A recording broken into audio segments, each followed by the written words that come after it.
Well, it's good to see you, everybody, but also kind of not, because I recognize every single human in here. And it's like, all right, everyone not only knows all my jokes, they know which ones are bullshit. Thank you for being here anyway. It's really nice. Give me 1 second. Some of you probably know that I often talk about coming back to comedy after my partner passed away, and I will be doing that tonight in about 15 seconds. So if you're in a bad place, this might be a time to take a break. I won't judge you. That guy hates true love. I always have to just give that disclaimer because especially in front of younger crowds, because when you're young and somebody dies, it's not normal for you yet. It's like, when you're young and someone dies, it's because something happened. Whereas as you get older, it's more like leaving a group chat. We're all part of. And I also worry that people will feel bad for me, and I also feel bad enough for myself, but also I'm very grateful for the time I had with my love, so keep that in mind before I go on, because really, we weren't married, but we accomplished more than lots of married people ever did. We stayed together till someone died. It's like, we won!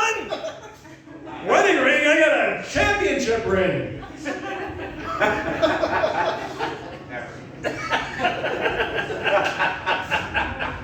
Grief is a strange thing, I'll tell you that. I don't even know, some people are wondering if they can laugh at the jokes, and I'm like, I can't tell you.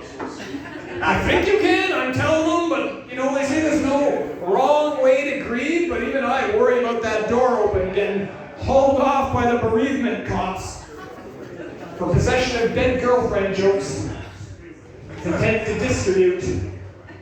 And then other days are just fine, and then other days I will burst into tears at a McDonald's because the wrong song comes over the speakers.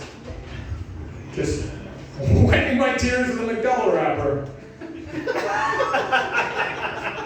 Because they never give you enough napkins.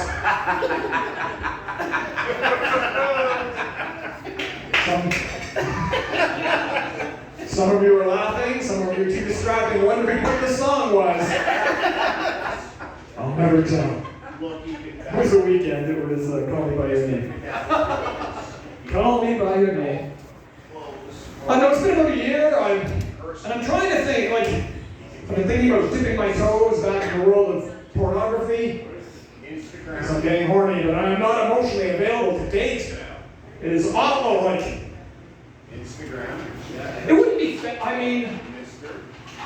M-I-S-T-R. I still talk to my love every night. Yeah. Slash. And that's not fair to other women if I were to date them, because they can't compete with someone who never expects me to listen. No, he's my friend. I'm going to be like, good morning, love. And this woman's like, good morning. And I'm like, oh, not you.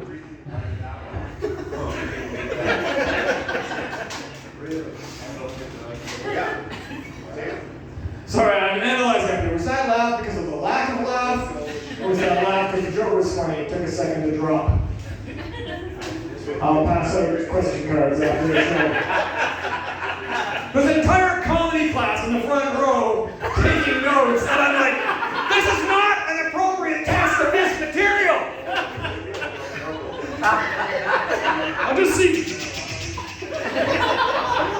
Come on! I know, it's, David, get it?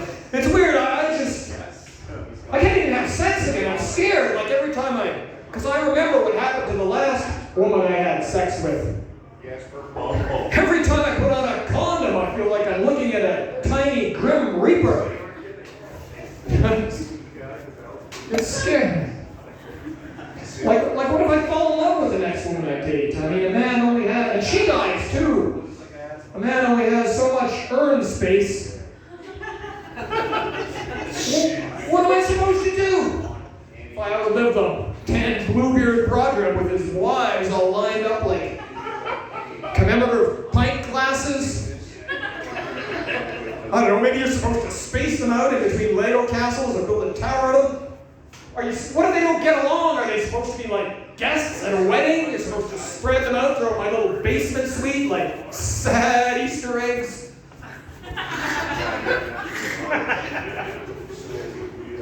Just in case the ghosts don't put up with each other.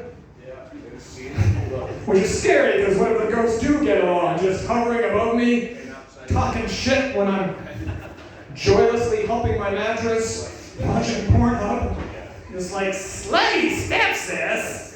Is that what he's into? That joke was a part of another joke that I didn't tell tonight, so I just realized that I have to take a mulligan on it, which is very frustrating because I wanted to either cross that off the list or give it a check mark, and now, through my own lack of preparedness, I have to keep telling a crappy joke in front of the same 12 of you. And you're like, look, how many more times are we not going to laugh at this before you get the hint? Never! We never give up on a joke we believe in. Also, I'm going deaf because I'm getting older, so I can't tell if you're laughing or not. Which makes comedy a lot less pressure for everybody, I would say. I'm kidding about the ghosts, Monty. I don't believe in ghosts. I know this because otherwise I would feel the chill of my love's disapproving presence every time I tried to load the dishwasher. Just plates rattling in the racks. Oh, spatulas don't go there. I'm like, okay. Quit making the walls bleed. I'm going to tell you one more joke. It might be a bit dark.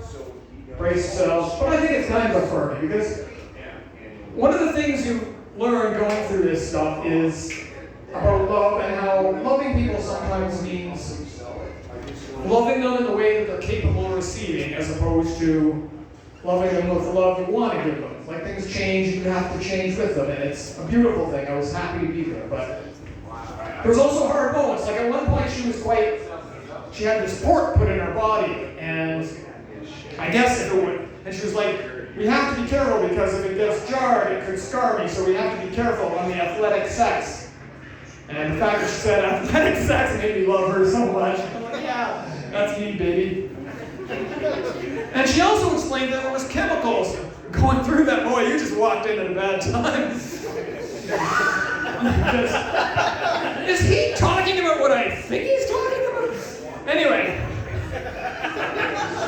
her chemochemicals were going through this tube, and they were very toxic, and apparently they can be transmitted through bodily fluids, so if they got on me, they could be poisonous.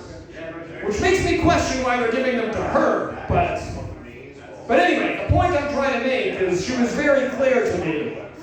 She told me, the doctor said it would be bad. She sat me down, that's what she did. And she said, Dan, because of all this, it would be bad for us to have sex.